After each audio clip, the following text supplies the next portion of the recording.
Hi, you guys. Welcome back to the Reformed Tired Girls Club podcast. Today's episode is going to be a little bit of a vulnerable one. We're going to talk about why going through health issues alone makes it 1,000 times harder. So, to be frank, not everyone is born into a solid support system. Unfortunately, not all of us have the greatest parents, have the greatest home environment, that space that feels safe for us as children to express ourselves and to be ourselves and to discover who we are. And I know I'm not alone in this, so I would really love if you're listening, if this is something that you can relate to, I would love to hear from you. I would love to hear, your experience and your perspective of being a kid and dealing with health issues or poor mental health and what that was like for you. Because if anyone can relate and if anyone knows what it's like to suffer in silence, it's me. It's me. Okay. So kind of so touching on, those things that I had been through on the health level, right, when I was younger, cystic acne, depression. Those were the very prominent ones when I was really young, like teenager, middle school, and then symptoms slowly progressed as I went to high school and so on. But my family, and specifically my family environment, was not the healthiest one. Okay. It's not like I had parents I could go to be like, hey, I am a kid and I am having a really, really hard time with this acne, with these depression episodes. And to be frank, my home environment, I do fully believe caused a lot of that. My acne, like I had really bad acne at such a young age, and I really do believe it wasn't hormonal acne, just a couple zits here and there, right? It was, I like to say it was like psychologically induced, and I fully believe that.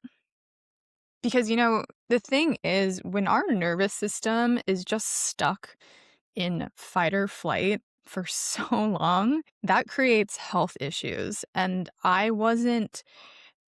didn't have a childhood that was rooted in safety. I didn't have a childhood where I had siblings that I was close with. I didn't have a childhood where I had the best parents, specifically my father. And so not only did being in fight or flight as a child and through my teenage years wreck my nervous system, but that manifested into these health issues that then I didn't have anybody to talk to about it. I very much remember crying myself to sleep so, so much. And I used to have this green table in my bedroom and it held my stereo. And I used to make tally marks in this green table every single day. I just felt so depressed because I don't know why. I didn't have anybody to talk to. And growing up, I was born in 1994.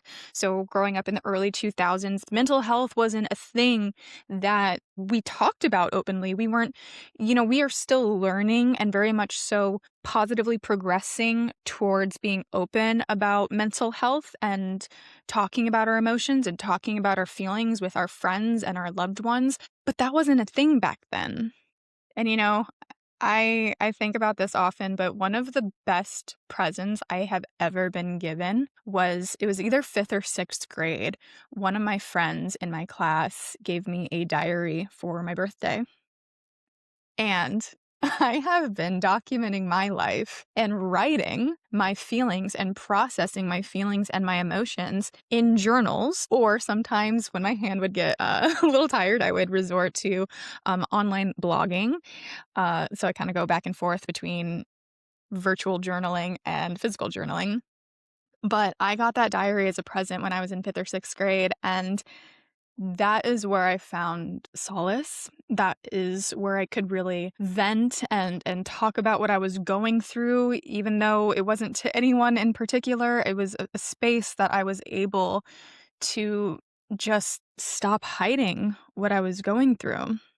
I am along with, not growing up in the most positive childhood environment, what that also that there was a lot of implications of that, right? But one big thing was that I have struggled my whole life to express myself, to communicate, to bring my thoughts into words. I mean, even talking like this on the podcast, I feel a little insecure because I feel like I'm not the most eloquent speaker. Sometimes I still have trouble naming my feelings and my emotions and getting my thoughts across. But having a diary my whole life and a journal my whole life has really allowed me to practice that at least in written form. And it was something so simple, and I'm sure the girl didn't even realize what a gift she was giving me.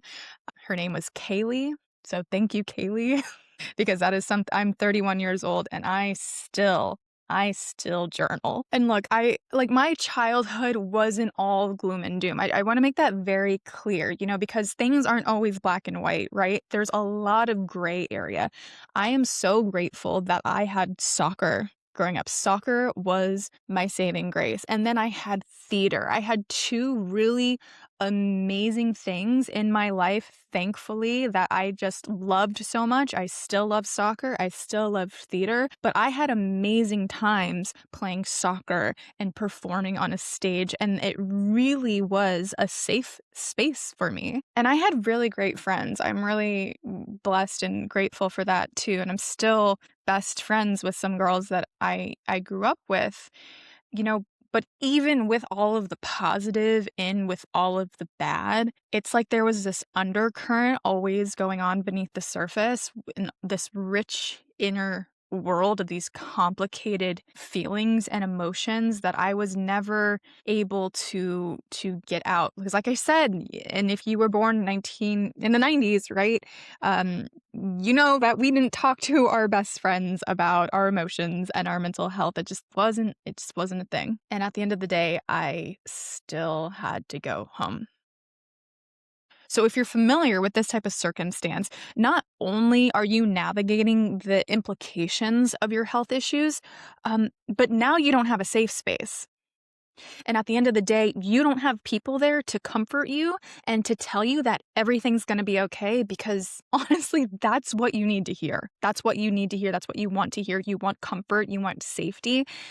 And it's such a complicated situation. So again, I would really love to hear from you if this is something that you relate to, if this is something that you understand and want to share your experience. I know there are so many people out there who can relate, and like I've said, I really think it helps us heal and it helps others heal when we are able to share our experiences and talk about, our situations. And I really just invite you to share if you are called to and if you feel comfortable.